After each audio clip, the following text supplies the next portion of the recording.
అంటూ పుట్టినట్టు నా కొరకు ఆ చూకి అందలేదు ఇంతవరకు వచ్చింది గాని ఈడు ఒంటి వరకు వేధించలేదు నన్ను జంట కొరకు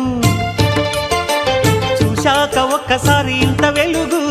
నా వంక రాను అంది కంటి కునుకు ఈ అల్లరి గారడి నీలీల అనుకోనా నీ పేరు ప్రేమ అవునా ఇవాళే నిన్ను పోల్చుకుందా